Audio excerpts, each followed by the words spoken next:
I'm Allison, 33, and I built my tech company from scratch, while my parents watched from the sidelines, doubting every step. When I finally bought my $7 million ocean villa in Malibu, I thought they'd finally see my worth. Instead, they claimed they were too busy to attend my housewarming. That rejection stung deeper than I expected, but it led to an unexpected reckoning that changed everything. Before I dive into how my celebration turned into a family showdown, let me know where you're watching from and hit that subscribe button. If you've ever had family let you down when you needed them most. Growing up in our modest suburban Seattle home, I learned early that my accomplishments would never quite measure up in my parents' eyes. My father, Harold, was the epitome of practicality, a banking executive who measured success exclusively in financial security and conventional achievements. He wore the same style of button-down shirts every day and planned his retirement down to the penny before I'd even started middle school. My mother, Diana, complemented his pragmatism with an obsession for social standing. Every decision in our household passed through the filter of what will people think, from the immaculate front yard to the strategic friendship she cultivated with the right families. Appearances governed her world. Between them stood my older brother Thomas and me, raised with vastly different expectations. Thomas followed the script they'd written perfectly: business degree, corporate job, marriage to his college sweetheart Heather, suburban house with a white picket fence, and two adorable children who fulfilled my parents' grandparent dreams right on schedule. I, on the other hand, was the question mark in their otherwise predictable family portrait. From the science projects that took over the garage to the small web design business I launched at 16, my ventures were met with tight smiles and concerned glances between my parents. Hobbies are fine, Allison, but they don't pay the bills, my father would say whenever I excitedly shared a new idea. The pattern continued throughout my childhood. I still remember the sixth grade science fair where my solar-powered water filtration system won first place. While other parents took their kids for celebration dinners, mine barely acknowledged it, distracted by Thomas's C+ in algebra that somehow required their full attention for the evening. "We're sorry we missed the awards, honey, but Thomas needed our help with his study plan," my mother explained while absently stirring dinner on the stove. By high school graduation, I'd learned not to expect their presence at my moments of pride. Being named valedictorian should have been enough to warrant their attendance at my speech. But Thomas's baseball game took precedence. I stood at the podium searching the crowd for familiar faces that weren't there, delivering words about the future to strangers, while my own family missed the moment entirely. College acceptance letters arrived during my senior year. MIT wanted me full scholarship based on my academic achievement and technological innovations. Most parents would have been ecstatic, planning campus visits and proudly announcing the news to friends and family. Mine sat me down for a realistic conversation about job prospects. "Engineering is such an unstable field for women," my mother cautioned, her brow furrowed with what looked like concern but felt like disappointment. "Law school would offer you so much more security." My father added his familiar refrain, "Just because something's free doesn't mean it's the right choice. Thomas's business degree has already set him up with 3 job offers." I went to MIT anyway, learning to find validation in my own achievements rather than their approval. Each academic honor and professor's praise became another brick in the foundation of self-worth I was forced to build without parental support. The pattern continued into adulthood. My first startup attempt failed spectacularly when I was 26. I'd poured 2 years and every dollar of savings into developing an app that ultimately couldn't secure second-round funding. The day I had to let my small team go ranked among my life's lowest moments. When I called home that night, devastated and in need of comfort, my father's response cut deeper than the failure itself. "Well, Allison, this is why we suggested accounting. Everyone always needs accountants." "No, I'm sorry, no. Are you okay?" Just confirmation that my risk-taking was the problem, not the challenging reality of entrepreneurship. That night, curled up in my tiny apartment, surrounded by remnants of my failed company, I made a promise to myself I would succeed not to prove them wrong, but because I finally understood that their approval would never fill the hole their emotional absence had created. My path forward would need to be about my validation, not theirs. Little did I know then that this realization would eventually lead me to a confrontation at the gates of my ocean villa years later, with the very people who had shaped both my drive and my deepest insecurities. After my first startup's collapse, I spent 6 months licking my wounds while working as a contracted developer for various tech companies. The pay was decent, but the work left me creatively unfulfilled. Each morning brought the same feeling I was building someone else's dream, while my own gathered dust. Everything changed when I met Jacqueline Reynolds at a Women in Tech conference in San Francisco. At 58, Jacqueline had built and sold 3 successful companies and now mentored promising entrepreneurs. Unlike my parents, she didn't see my previous failure as a character flaw, but as a necessary education. Show me an entrepreneur who succeeded on their first try, and I'll show you someone who didn't aim high enough, she told me over coffee after her keynote speech. Her silver-streaked hair and confident posture emanated the wisdom I'd always craved from my mother. When I nervously shared my new concept for telemedicine software that could revolutionize rural healthcare access, Jacqueline didn't dismiss it with practical concerns. Instead, she asked thoughtful questions, challenged my assumptions, and ultimately connected me with her network of investors. "You have the technical skills and the heart," she said. "That's a rare combination, Allison. Don't waste it trying to be someone else's version of successful." Those words became my mantra through the grueling process of building my second company, MedConnect. We launched with modest seed funding just 8 months before a global pandemic would make remote healthcare not just convenient, but essential. The timing was unintentionally perfect. As the world locked down, our platform allowed doctors to maintain continuity of care with vulnerable patients. What started as a promising startup became a critical piece of healthcare infrastructure almost overnight. 18-hour workdays blurred together. My small team expanded rapidly as demand skyrocketed. Venture capital that had been hesitant before now called weekly offering funding with increasingly favorable terms. I stopped checking my parents' sparse texts, too busy building something that mattered. 3 years after launch with MedConnect, serving over 12,000 medical providers nationally, the acquisition offers started arriving. Initially, I dismissed them too, focused on our growth trajectory to consider an exit. But when HealthTech International proposed $85 million with guarantees to keep our mission and team intact, even I had to take notice. The night before signing the acquisition papers, I called my parents not for advice, but simply to share what should have been momentous family news. "That sounds nice, dear," my mother said after a brief pause. "Will you have to move? Thomas just bought a vacation cabin, and we're helping them furnish it next month." My father, ever practical, asked only about the tax implications and suggested the name of his financial advisor. Not once did either of them say congratulations or, "We're proud of you." I hung up and cried for 30 minutes straight, not from their reaction, which I should have anticipated, but from the realization that I still somehow had hoped for more from them.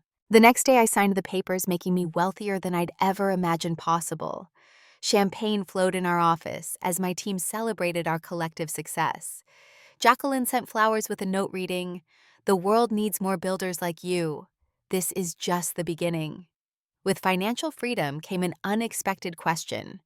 What did I actually want my life to look like? I'd been so focused on survival and success that I hadn't planned for what came after.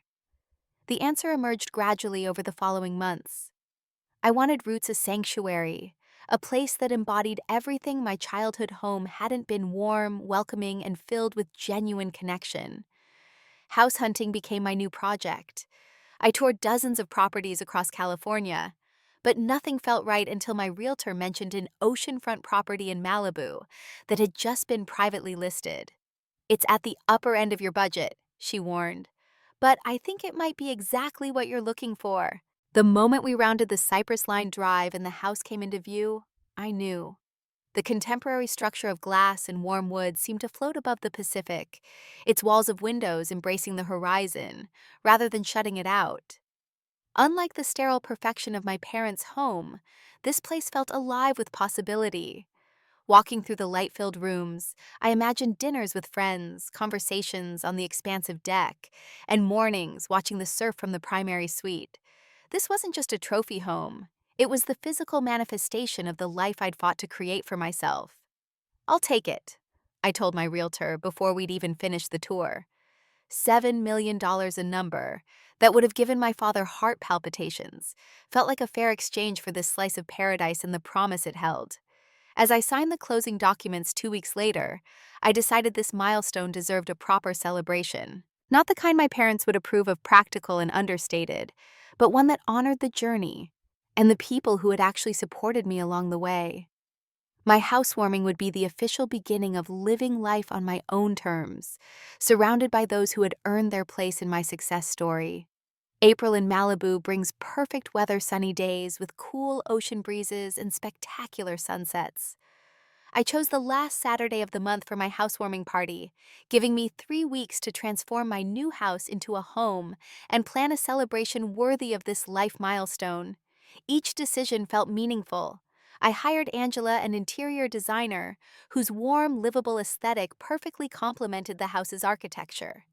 Together, we selected furnishings that balanced luxury with comfort. Nothing like my mother's plastic-covered good furniture that no one was allowed to actually use. "Your home should feel like you," Angela advised as we debated between coffee tables. "Not like a showroom, not like your parents' place, but uniquely Allison."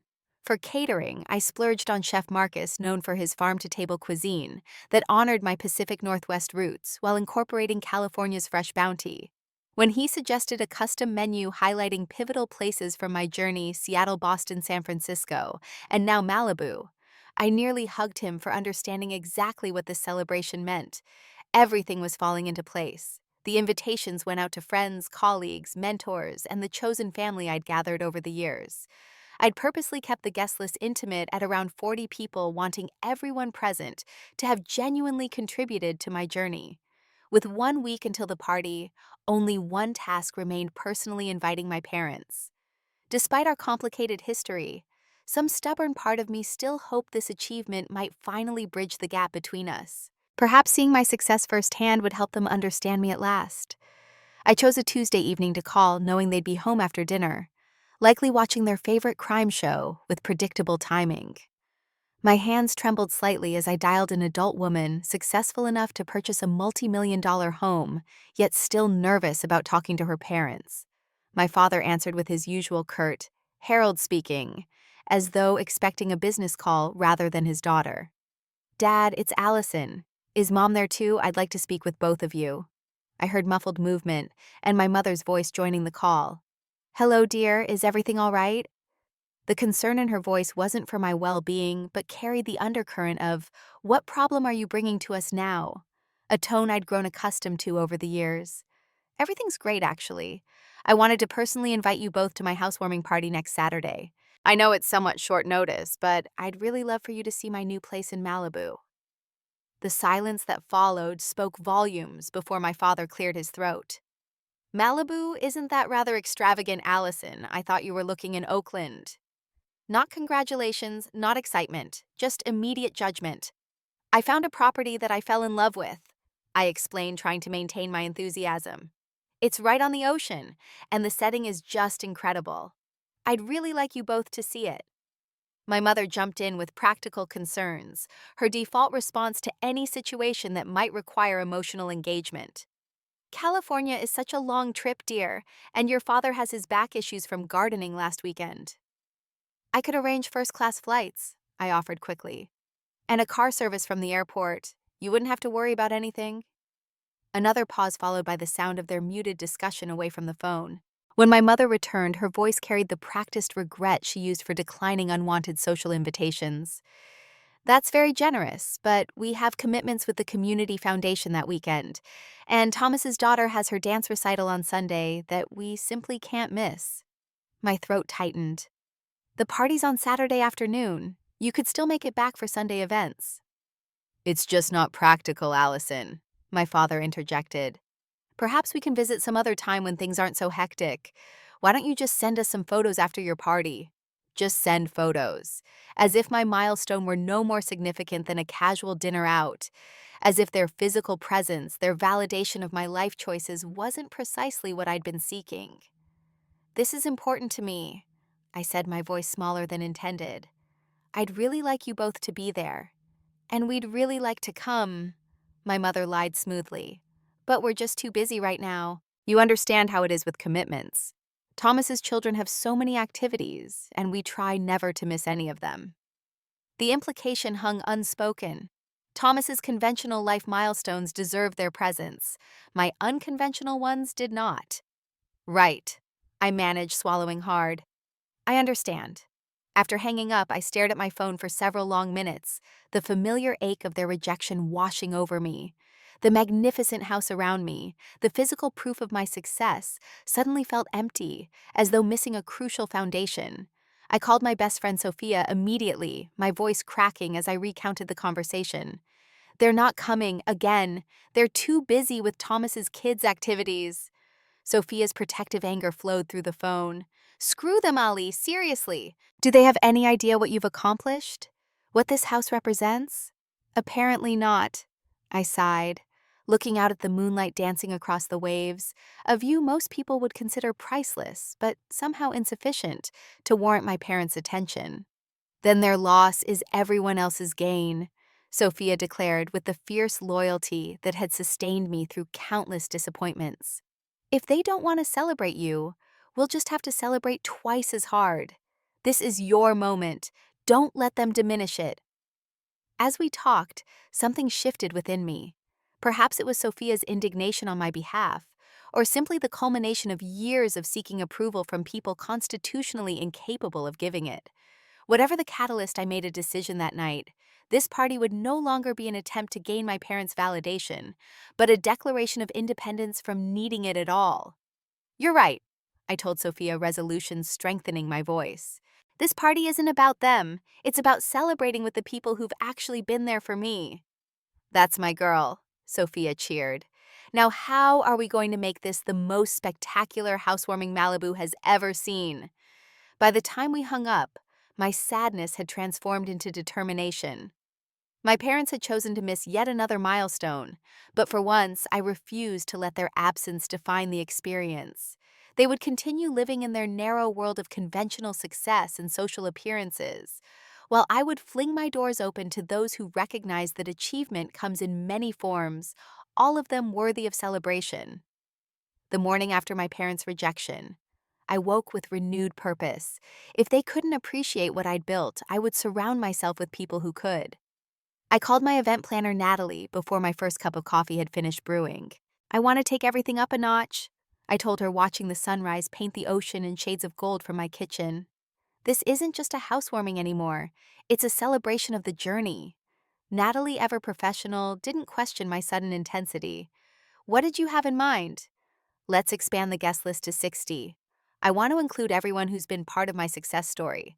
Former colleagues from MedConnect, my old professor from MIT, who encouraged my first patent application, even my first investor who took a chance on me when I had nothing but an idea. The revised plans took shape over the next few days. Chef Marcus upgraded the menu to include a champagne and caviar reception. The locally sourced flowers became lush arrangements designed to complement the ocean backdrop.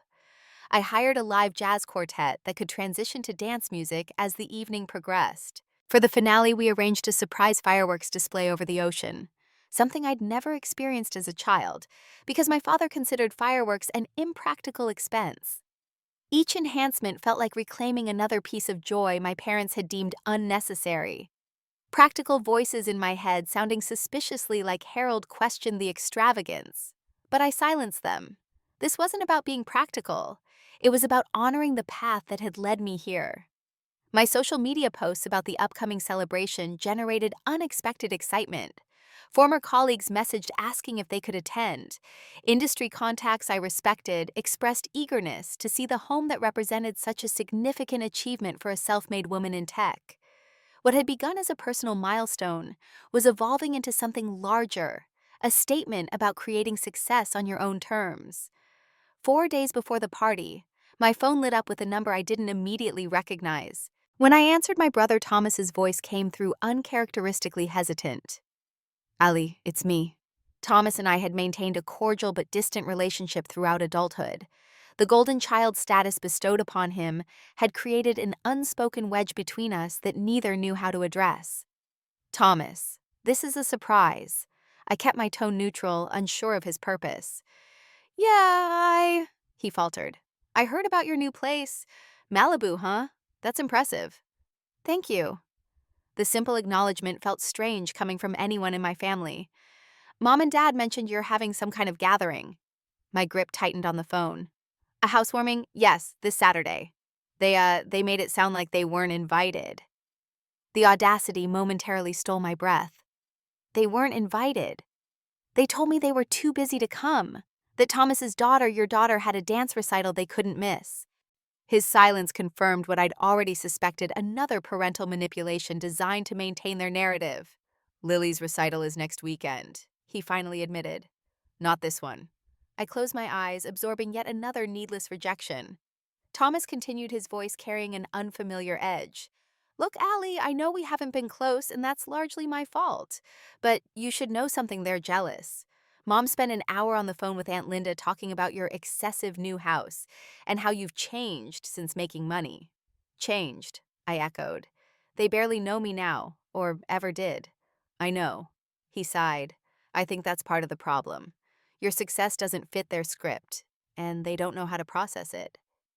We fell into an awkward silence before Thomas asked, Is it too late to get an invitation? Heather and I would like to come. Bring the kids too if that's okay. They should see what their aunt has accomplished. His request caught me completely off guard. After years of emotional distance, this tentative olive branch seemed too sudden to trust. Why now? I asked plainly. Because I'm tired of the dysfunction, he replied with surprising candor. Because I've spent years watching them dismiss your achievements while celebrating my mediocrity. Because Heather's been telling me for a decade that I should be standing up for you more. He paused. Because you're my sister, and I'd like to actually know you again. Despite my protective instincts, I found myself agreeing. I'll send you the details. The kids are definitely welcome. After we hung up, I sat on my deck watching waves crash against the shore, processing this unexpected development. Thomas's revelation about our parents' jealousy shouldn't have surprised me, yet somehow it did. I'd spent so many years assuming they were disappointed in my choices that I'd never considered they might actually envy them. As final preparations fell into place, my anticipation mingled with anxiety. Would this celebration fill the emotional void I'd carried since childhood? Would surrounding myself with supporters make up for my parents' absence? The night before the party, I stood alone on my expansive deck, the sound of waves providing a rhythmic backdrop to my thoughts. This house represented everything I'd fought for, not just financial success, but the freedom to define achievement on my own terms. If my parents couldn't appreciate that journey, perhaps it was finally time to stop expecting them to. My phone chimed with a message from my cousin Samantha. Thought you should see this. Aunt Diana's been posting in the family group. The screenshot showed my mother's message to extended family. Harold and I won't be attending Allison's showing-off party this weekend. Some success seems to have gone to her head, and she's forgotten who supported her through the years. Such ingratitude is hard to stomach as parents who sacrificed everything. I stared at the words, equal parts hurt and incredulous at the blatant rewriting of history. Then, taking a deep breath, I silenced my phone and turned back to the ocean. Tomorrow belonged to truth, not delusion, to those who had actually been present in my journey, not those who now wanted to claim credit for it. Whatever happened at the gate the following day would be the inevitable collision of these two realities. Saturday morning dawned with the kind of perfect weather that makes Southern California real estate worth its astronomical price tag. Sunlight sparkled across the water, and a gentle breeze carried the salt scent of the Pacific through my open windows.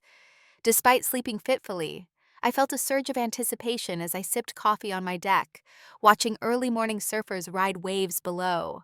By 11, my home transformed into a hive of focused activity. The catering team arranged elegant serving stations throughout the main floor and deck. Florists placed final touches on arrangements that complemented the ocean palette of blues and sandy neutrals. The jazz quartet set up near the infinity pool, testing acoustics in the open space. The bartenders have arrived, Natalie informed me, tablet in hand, as she efficiently coordinated the moving pieces. And the photographer is capturing setup shots. Where would you like to greet guests when they begin arriving? I chose the grand entrance hall with its sweeping views straight through to the ocean beyond a breathtaking first impression that embodied everything this home meant to me. At 1 o'clock, the first guests arrived. Sophia came early as promised to provide moral support, and her uncanny ability to make everyone feel immediately welcome. She whistled low as she entered, taking in the soaring ceilings and panoramic views. "Allie, this is beyond stunning," she breathed, squeezing my hand. "It's so perfectly you, strong and open and beautiful." Her words reinforced that I'd created something authentic, regardless of who wasn't there to see it. As more guests arrived, their genuine excitement validated my choices further. Former colleagues marveled at the architectural details. Friends explored the various terraces and sitting areas with appreciative murmurs.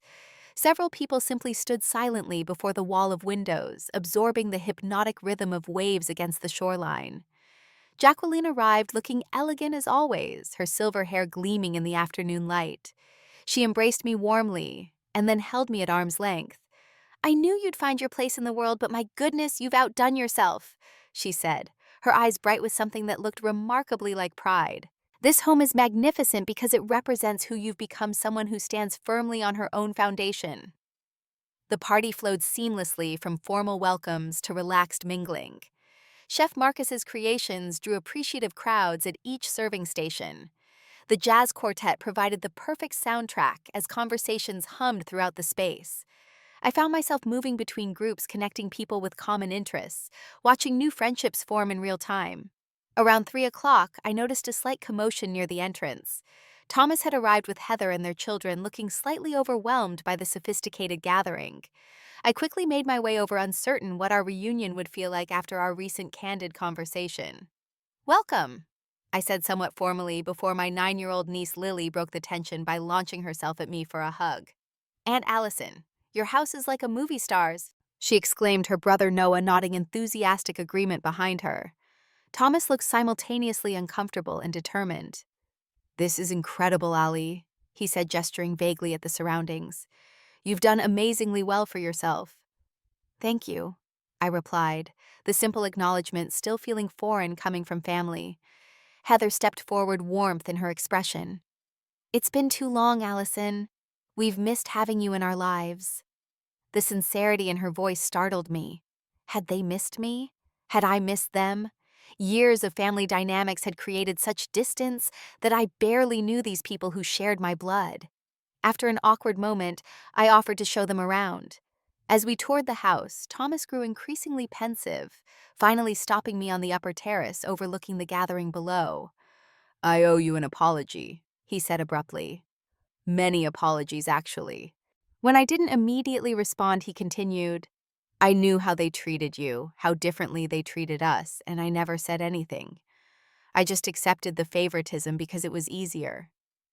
"You were a kid too," I offered, surprising myself with the easy absolution. "But I'm not a kid anymore," he countered. "I've been a coward about standing up to them, and you paid the price for that. When Mom called ranting about your mansion in Malibu and how you were showing off, I finally told her she was wrong, that your success was earned through your own brilliance and hard work, not despite their lack of support, but in the face of it." His words unlocked something tight and painful within me. For years, I'd carried not just the hurt of my parents' dismissal, but also the ache of my brother's complicit silence. His acknowledgement couldn't erase the past, but it cracked open a door to a possible future relationship I hadn't expected. "That couldn't have been easy," I acknowledged. "It wasn't," he admitted. "But watching my kids light up about their cool aunt with the amazing house by the ocean made me realize how many family connections I've let them miss because I was too afraid to disrupt the status quo." Before I could respond, Natalie appeared to whisper that the speeches were about to begin. I introduced Thomas and his family to Sophia, who immediately engaged the children with tales of my most embarrassing coding mishaps, giving Thomas and me a moment alone. "I'd like us to try again," he said quietly. "Not just today, but moving forward. The kids should know their aunt. I should know my sister." I nodded, throat tight with unexpected emotion. "I'd like that too. Downstairs, the celebration reached its peak as several guests offered impromptu toasts. My first investor raised a glass to the woman who saw healthcare solutions where others saw only problems. My lead developer from MedConnect celebrated a boss who created both revolutionary technology and a humane workplace. Jacqueline spoke eloquently about watching a promising young entrepreneur become a formidable industry leader while maintaining her essential humanity. Each tribute filled another crack in the foundation my parents had never properly built. As darkness fell, fairy lights illuminated the terraces, and the band transitioned to dance music that drew guests to the pool deck. Against this backdrop, the surprise fireworks began painting the night sky with brilliant colors reflected in the ocean below.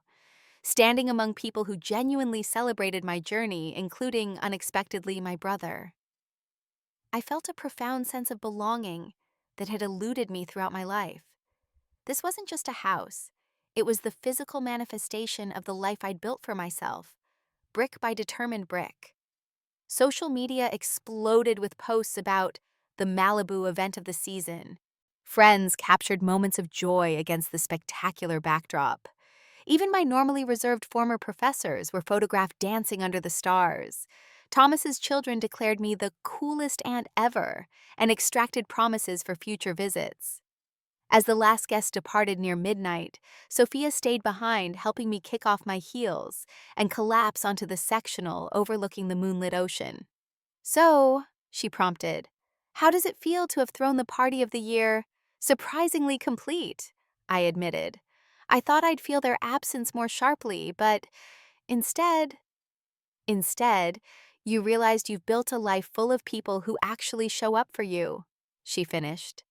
"Exactly." I smiled, watching the rhythmic dance of waves in the darkness. I think I'm finally okay with who isn't here because of who is. Little did I know that statement would be tested far sooner than expected, with the morning sun bringing unexpected visitors to my gate and an overdue reckoning years in the making. I woke Sunday morning to the gentle ping of my security system, alerting me to visitors at the main gate. Rolling over in bed, I squinted at the notification on my phone. 9:47 a.m. Who would arrive unannounced before 10 on the morning after a major event? Tapping the app to access the gate camera, I froze at the familiar figures standing awkwardly by their rental car. My parents dressed in what my mother would call California casual, but still managing to look uncomfortably formal, peered expectantly at the intercom. My first instinct was disbelief, quickly followed by anger so intense it propelled me out of bed. What possible reason could they have for showing up now after deliberately choosing not to attend?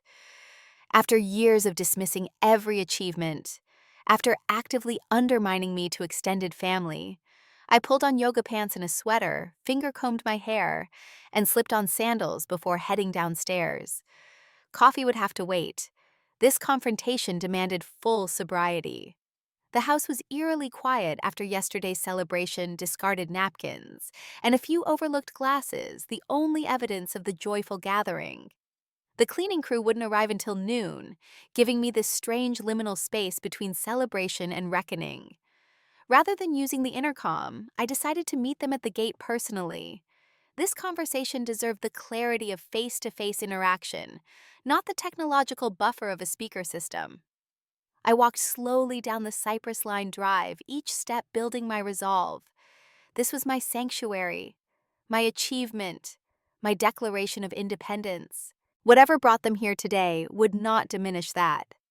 My mother spotted me first, nudging my father, whose attention had been captured by the architectural details of the entrance. Their expressions cycled rapidly through surprise, perhaps at my casual appearance, awkward smiles clearly rehearsed, and something resembling discomfort entirely authentic. "Allison," my mother called with forced brightness as I approached the gate. "What a lovely morning! Your place looks absolutely charming from the outside." Charming, as though my multi-million-dollar oceanfront property were a quaint cottage she was politely admiring. "Mom, Dad," I acknowledged them with a neutral tone, making no move to open the gate. "This is unexpected." My father cleared his throat, clearly designated to take the lead. "We thought we'd surprise you. Since we couldn't make it yesterday, we figured we'd stop by today and see your new home." The casual presumption that they could simply appear and gain entry after their deliberate absence left me momentarily speechless. My silence stretched uncomfortably until my mother jumped in, gesturing vaguely toward the house visible beyond the trees. "It seems you had quite the gathering yesterday," she observed, a slight edge to her voice. "We had no idea it would be such a significant event." And there it was, the real reason for their appearance. Not genuine interest in my milestone, but the realization they'd missed something socially noteworthy, something that contradicted the narrative they'd constructed about my life choices. "Yes," I confirmed simply. "It was significant to me." My father shifted, discomfort evident in his rigid posture. "Well, families should be together for important moments," he stated with an authority that might have intimidated me years earlier. "We're here now. Better late than never, right?" The false joviality in his tone grated against 33 years of selective absence. Better late than never. Where was that philosophy when I graduated valedictorian? When I launched my first company? When I sold MedConnect for $85 million? "How did you know about yesterday's party?" I asked, though Thomas's guilty expression when he'd arrived had already given me my answer. My mother's face tightened almost imperceptibly. "We saw some posts online. Thomas's wife shared quite a few photos. It looked lovely." Social media. Of course, my carefully curated celebration had generated exactly the kind of attention my mother valued above all else: public recognition. The kind that made people in their social circle ask why Harold and Diana hadn't been seen at their successful daughter's spectacular ocean villa. "We were quite hurt not to be included." My father added his tone, suggesting I had somehow wronged them. "As your parents, we should have been part of such an occasion." The audacity stole my breath momentarily. "I invited you," I reminded them, fighting to keep my voice steady. "You told me you were too busy, that Thomas's daughter had a dance recital, which, as it turns out, is actually next weekend." My mother's expression flickered with the realization they'd been caught in the lie. Rather than acknowledge it, she pivoted smoothly, a technique I'd watched her employ throughout my childhood, whenever reality contradicted her preferred narrative. "Well, there must have been some confusion with the dates," she dismissed with a wave of her manicured hand. "The important thing is, we're here now, and we'd love to see what you've done with the place." 30 years of accumulated pain and dismissal crystallized in that moment of casual evasion. This wasn't a reconciliation attempt. It was damage control for their social image. "There was no confusion," I stated clearly, my voice finding new strength. "You chose not to come when invited. You told extended family I was showing off and displaying ingratitude. You're here now because you saw online what a beautiful celebration you missed, not because you suddenly care about my milestone." The blunt truth landed like a physical blow. My father's face reddened with the indignation of a man unaccustomed to being challenged, while my mother's practiced social mask slipped to reveal genuine shock. "Allison," she gasped, "that's a terrible thing to say to your parents. We've always supported you." "Have you?" I asked quietly. "Can you name a single achievement of mine that you celebrated with the same enthusiasm you showed for Thomas's conventional choices?" Their silence was answer enough. My father attempted to regain control of the narrative. "We may not have always understood your unconventional paths, but that doesn't mean we weren't supportive in our own way." "And what way was that exactly?" I challenged, surprising myself with my calm persistence. Was it supportive to skip my valedictorian speech, to question my college choice despite a full scholarship, to respond to my first startup's failure with "I told you so," to call my success showing off? My mother's eyes darted nervously toward the neighboring properties, her lifelong concern for appearances overriding any engagement with the actual conversation. "Allison, perhaps we could continue this discussion inside. Standing at the gate isn't exactly appropriate." Of course. Heaven forbid the neighbors witness actual emotional honesty. "What exactly are you hoping to accomplish by coming here today?" I asked directly. They exchanged glances before my mother spoke with practiced sincerity. "We wanted to see your beautiful home and take some family photos. Perhaps for the holiday card, it would be nice to have pictures of all of us together in your new place." Photos. For the holiday card. To showcase the daughter they'd dismissed until her success became too public to ignore. "We should have been included in your success story from the beginning." she added, seemingly oblivious to the implications of her words. After all, we're your parents. It's only natural we'd want to be associated with your achievements.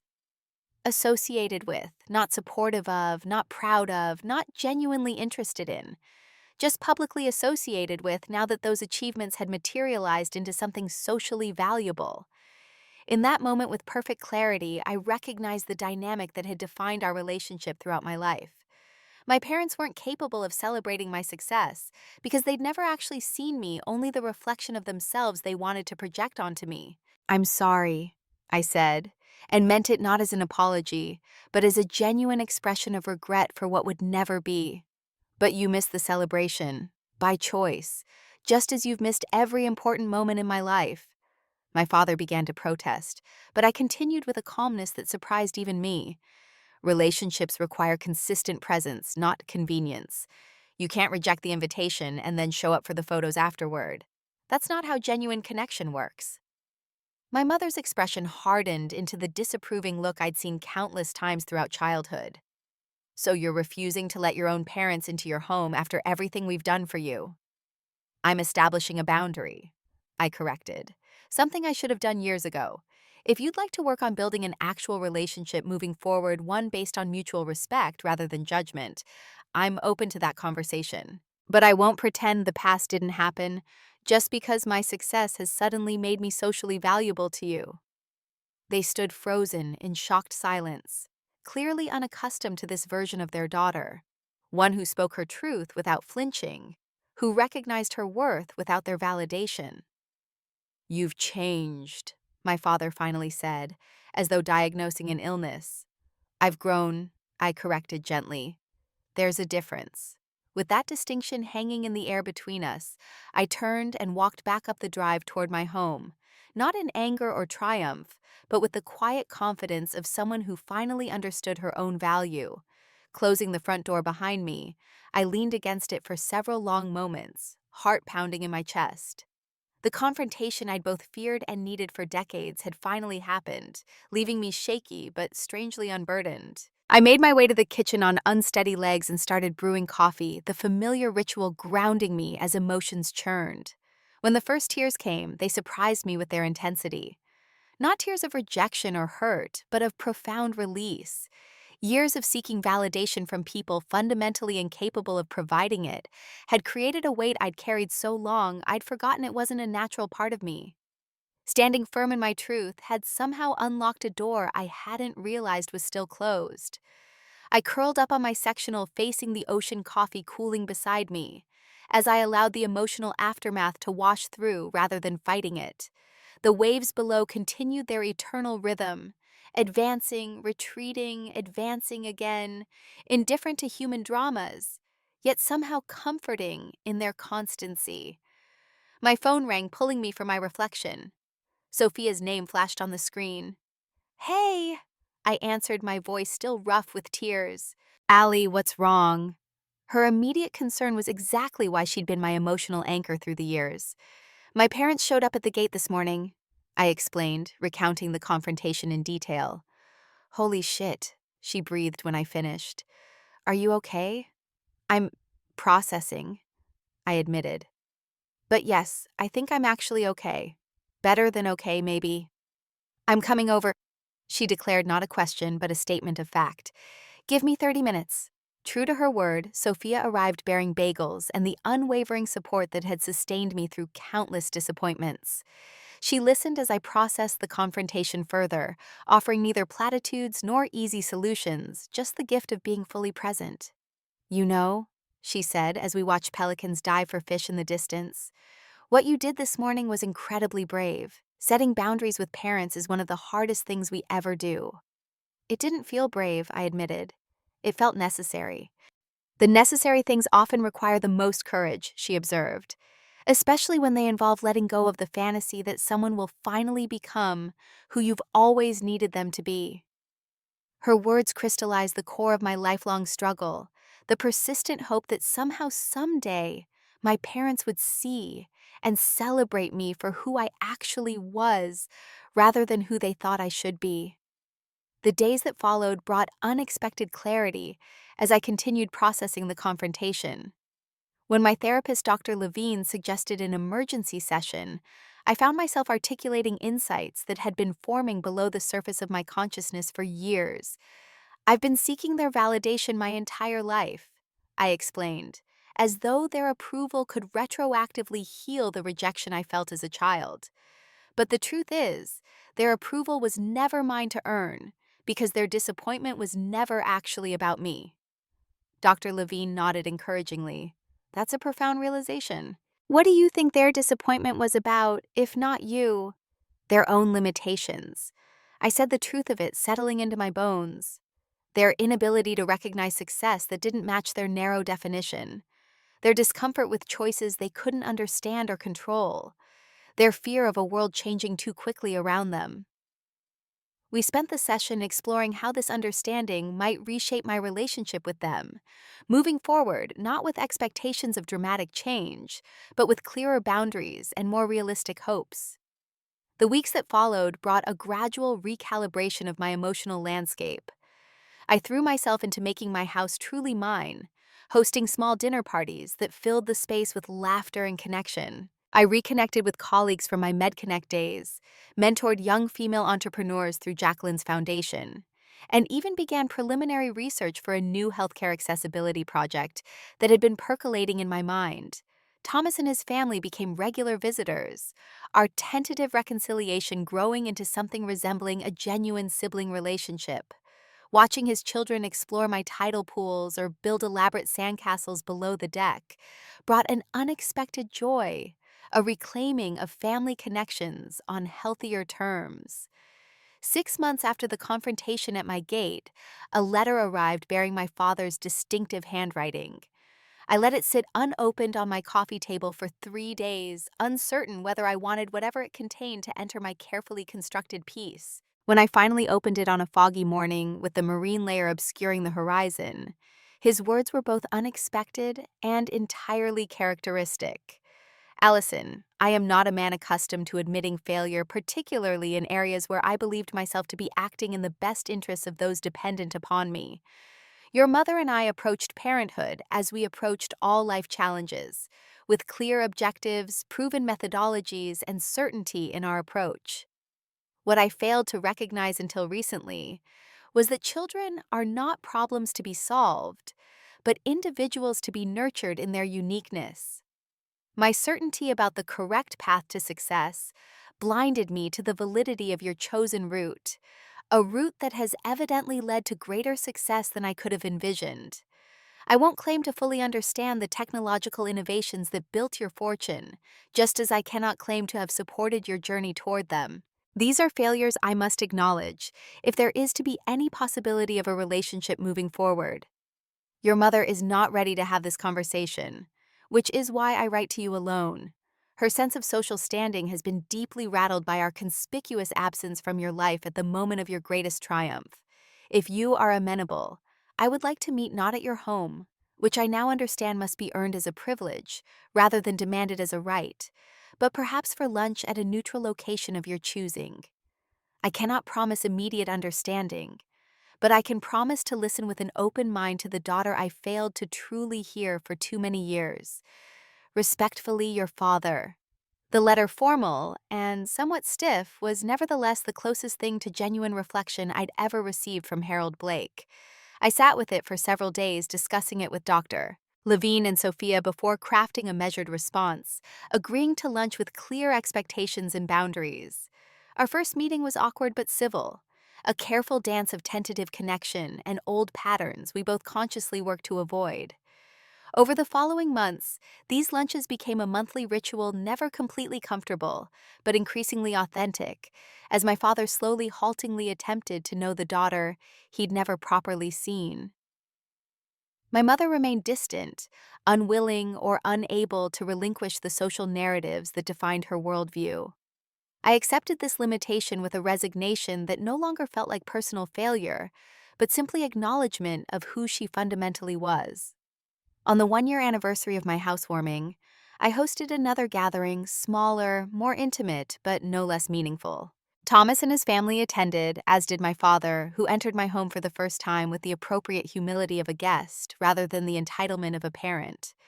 As sunset painted the sky in spectacular oranges and pinks, I found myself on the deck watching my niece and nephew laughing with Sophia's children, while the adults mingled inside. My father approached hesitantly, respecting the new boundaries that defined our cautious relationship. "It's a remarkable home, Allison," he said simply, his gaze taking in the expansive horizon. "Not because of its monetary value, but because it reflects who you've become despite, rather than because of your upbringing. That's an achievement far greater than any financial success." The acknowledgement, delivered without expectation of praise for his insight, represented real growth, halting and imperfect but genuine nonetheless. As I looked around at this gathering that combined chosen and blood family in new configurations with healthier boundaries, I recognized the true lesson of the past year. Creating your own path sometimes requires leaving behind those who cannot recognize its validity while remaining open to those who demonstrate genuine willingness to evolve. My $7 million ocean villa had never been about the price tag or status. It represented the freedom to define success on my own terms, to create spaces where authentic connection flourished and conditional love had no place. The true wealth in my life wasn't measured in square footage or bank balances, but in relationships strong enough to weather honesty, flexible enough to accommodate growth, and secure enough to respect boundaries. For anyone watching this who struggled with family members who can't celebrate your authentic self, remember that creating boundaries isn't selfish. It's necessary for becoming who you're meant to be. Sometimes standing at your own gate and protecting what you've built is the most powerful act of self-love possible. Has your family ever failed to support your dreams?